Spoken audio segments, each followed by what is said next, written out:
What if I told you that you may be playing Arc Raiders wrong? Now, let me just be clear. There's really no true wrong way to play Arc Raiders, but you might be making your life more difficult, which is why we have collected a list of the 5 most important pieces of information that I wish I knew when I started playing this game, because collectively, all of these have saved me a lot of frustration and a ton of time. You want to be in your most optimal form when encountering enemies inside of the Rust Belt. You want to have the ability to bounce back even after losing everything that you own. And today's tips are going to help you with that. I'm going to start with a very easy one, but one that I really want you to look into, and that involves some settings in your game. Let's start with changing your reticle. Let me just say the default reticle in this game is not my favorite. You see, every weapon has slightly different sights. Some are good, or some are just straight ass. And if you visit your settings and visit accessibility, you can scroll down and you will find a treasure trove of customization options. You're able to set the shape. You're able to put in a dot. You could change colors, thickness, radius, outline. There's a ton of options. There's even a setting that changes your reticle placement to showcase if you're going to hit an object or not when you shoot. That way, if you're maybe aiming out of a window or something, you know whether or not your shot is going to land. Granted, I find that some of these can be a bit distracting, but mess around with these reticles. Some people like circles. I personally like the bottom and side crosshairs, but literally everything here, in my opinion, is better than the default reticle. Just whatever fits your liking, make sure you've got reticle override turned on and you're good to go. Now this takes us to some other settings. Don't worry guys, we're gonna get into gameplay features, but I just wanted to go over some of these settings because they made such a big difference. Something that will noticeably increase your ability to spot enemy combatants, netting you a higher advantage in PvP engagements, is visiting your graphic settings. One of the biggest culprits is shadows. Now I know, it changes the quality of your shadows, but who would have guessed this actually changes lighting as well? Look at these examples of shadows set to low versus shadows set to high or above. All of these lights are much brighter when your shadows are above high, making it easier to notice enemies, especially at night or indoors, when that extra lighting is the difference between an enemy sneaking up on you or getting the jump on them. Now this takes us to foliage. Foliage is a setting that always, at least for myself, gives me problems. You see, the higher the foliage setting, the more it appears in game. Now this won't affect most bushes or trees, but tall grass can easily obscure other raiders as well. So what I'm really trying to say with this, guys, I know you want to hit all the epic settings, all the fog effects, all the foliage, but it also hinders your ability to see your enemy. But this takes us to our audio. There's a setting called night mode that is turned on by default. It increases the volume of quiet noises like footsteps. Guys, just listen to the difference here.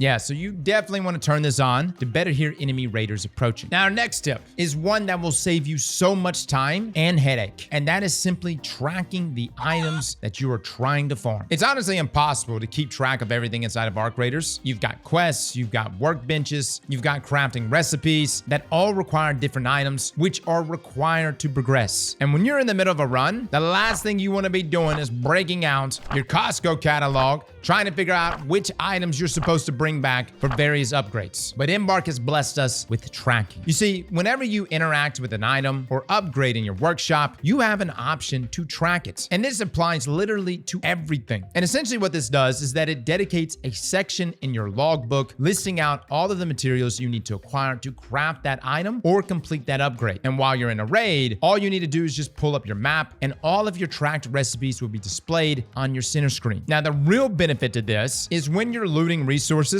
there will be an eye icon next to the object that is needed. That little icon essentially signifies that whatever that item is, you should keep it. Even without even breaking out your logbook tab, it's a good chance you're gonna need those items. Now, I will also say that there really is nothing going to waste inside of Arc Raiders. Items that don't necessarily have any tracked recipes for it at that given moment can still be items you can utilize in the future, which takes us to our next tip, upgrading your storage. Let me just say, fellas, I love this. Taurus. Look, I am a loot whore. I want to keep everything, but nothing hurts keeping everything more than limitations on how much stuff I can keep. Lo and behold, expansion. Now, this will cost you money, but it's well worth it, guys. And like I just said, every resource eventually gets used along the path to upgrading items, repairing items, making new materials. But the only thing you really shouldn't be keeping is trinkets. Trinkets you can sell. Those are the ones with the jewel icons. But as you're acquiring a multitude of different materials and coming back with hauls, if you find yourself running into a wall on storage, save up some money, guys, and buy those expansions. Now, this takes us to our next tip, and that's upgrading Scrappy. Scrappy is your rooster here, and he puts in work. However, he could put in way more work for you if you simply upgraded him. And there's actually multiple upgrades. He is our rooster guru, if you will, that generates tons of passive materials. That includes metal parts, fabric, plastic parts, chemicals, rubber parts, and seeds. Which, by the way, every one of these items, but especially the seeds, are extremely beneficial, as you can go to Celeste and trade those seeds in for materials. Now, these base materials are vital to your progression. You need them for crafting, for repairs, for upgrades, and while you are finding Ark up top, Scrappy will be scavenging materials for you down below. But you gotta train him, guys. And this quite literally doubles, even triples and beyond, the amount of materials that he can haul for you each run. Scrappy's first upgrade, though, requires a dog collar. And no, I don't mean the shocking kind.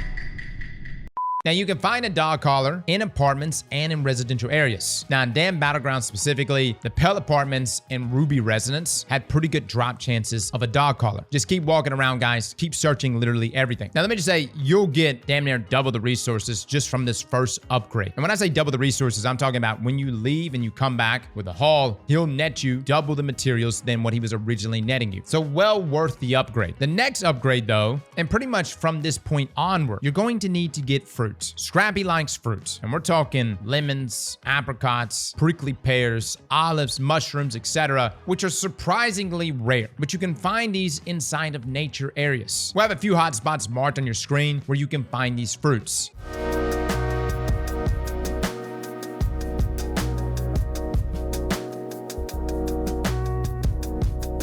Now, instead of banging your head against the wall trying to get these fruits, I would actually recommend waiting until the Lush Bloom modifier arrives. You can see the Lush Blooms modifier here, guys, on the maps. Jump in, and what this essentially means is that there is a lot more fruit present here for you to pick up, which in a single run, you'll be able to get your next upgrade, which requires 3 apricots and 3 lemons. Now, from this point onward, guys, you'll be getting more fruit, but also other items. For instance, you'll need things like a cat bed and pillows. So if you have a pillow that you come across, yes, it's a trinket, you might want to keep that one. Now, if you're wondering where the best place to find a cat bed or a pillow is, I've seen multiple of these pop up while looting in the hospital in the buried city. But you can also search residential areas to find these as well. Now, this takes us to our next tip. Cross, you're hitting me with all these different places to go. How am I supposed to remember all this? Well, this takes us to interactive maps. Every game I've ever played, the first thing we go get is a good interactive map. And I will say one of the most frustrating parts of Ark Raiders is not knowing where everything is. That's also part of the joy. But certain items can only spawn in certain areas. Secret loot containers like Raider caches and weapon crates are seemingly scattered at random locations. But what if it wasn't random? This takes us to our interactive map here. Here you can look up the possible spawn locations for weapon cases, Raider caches, secret rooms, difficult enemies, field depots, supply drops, the list goes on. And this map is only getting better over time. This is literally the day one version of these maps. And as more and more people play, this map will continue to populate. Now, this is a third-party tool. This is not from Embark. It's an interactive map hosted by Metaforge. We'll have it linked down below if you want to check it out for yourselves, guys. But it has saved me a lot of time. You may be in a situation where you have a key, but you don't know where to bring that key. We were even in a situation where we were trying to find a secret room on Blue Gate. And luckily, the interactive map showed us exactly where we needed to go, or at least the general location. I cannot express just how valuable this website is for folks trying to do field depot quests, or they're looking for a supply drop, or trying to find a weapon better than your base kits. Now, do keep in mind, not all spawns are 100% guaranteed, but there's a high likelihood that if you hit up multiple of these hotspots, you'll find what you're looking for. Now, this takes us to our final tip. A hurdle that you will find in this game on the road to expanding your stash space, but But really, as you unlock and upgrade things and want to make more purchases, is the lack of cash. Money makes the world go round, fellas. And Arc Raiders, you gotta have money. Now, if you got the best RNG in the game, disregard this tip. But for the rest of us, I've got a pretty good alternative. While loading into a map, you may notice these little modifiers that periodically appear throughout the day. They slightly alter a small aspect of gameplay for a limited amount of time. And you can see that timer in the top left of the map confirmation card. And one of these modifiers